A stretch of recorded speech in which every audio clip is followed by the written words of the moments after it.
What is it actually like being up in space, being up there and seeing Earth from that perspective?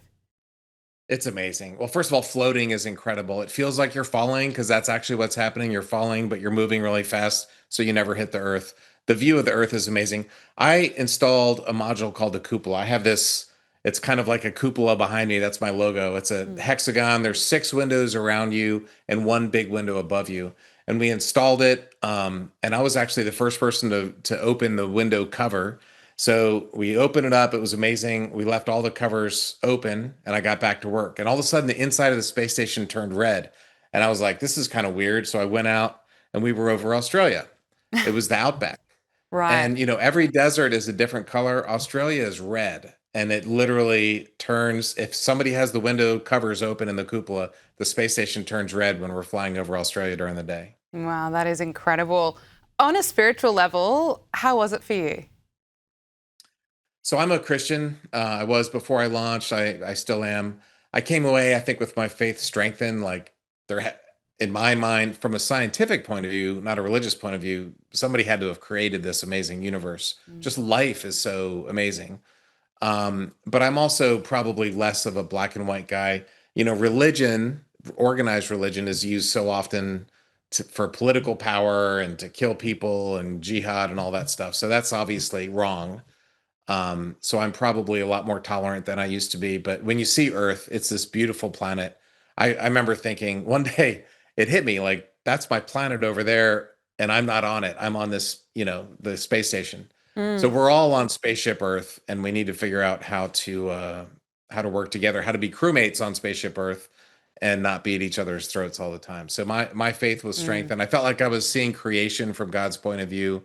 Like humans are not meant to see this, but we got to Wow. do a better job of living together down here. Yeah, I can imagine it would put quite a bit in perspective. What was it like coming back to Earth and then flicking on the news? So, funny story. My first flight was on the space shuttle. I was there. I installed the cupola, saw Australia from space. It was very red.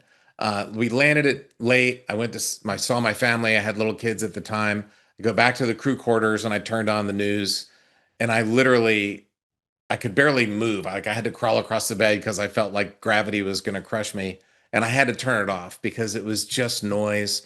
There's so much dumb things happening down here on Mm-hmm. Earth. I Mm-hmm. was just out there seeing the planet and the galaxy and seeing these amazing things. And then to turn on the news was like, oh my God. Now, so look, sometimes there's important things going on. Yeah. But so much of what fills our brains, especially now that we have these phones, you know, our brains are just constantly bombarded with mostly useless stuff. So it's important to like turn that stuff off, go smell the air, um, enjoy the view because we live on a great planet. It's amazing to hear you say that because it is so true. Of course, we do cover important things on the news, but there is so much noise. And even hearing about your perspective being up in space and then looking down at Earth, and you can see there's a lot of conflict going on, sometimes Yeah. unnecessary. So you mentioned a bit about what it was physically like. What did you have to do for health and fitness up there? Well, that's a big thing because right now on Earth, you and I are both exercising. We're fight in order to sit up. Your spine has to fight gravity. You have muscles that are both of us are keeping our heads up, right? Like we're both getting a little bit of exercise just sitting up. You never get that at all in space. And Mm. so NASA gave us 2.5 hours a day of exercise. We had a treadmill, a bike, and a weightlifting machine. And that was very important after 7 months in space. And I took a vitamin D tablet every day. And with that exercise, I ended up losing 0.0% of my bone density. So it's very important. A lot of that was because of the weightlifting that I was doing. So down here on Earth, especially for women, there's a disease called osteoporosis. Hmm. Um, a little bit of weightlifting, take a little 2 kilo or 5 kilo dumbbell and just push against something, and that can keep your bones healthy. It kept my bones healthy after 7 months in space.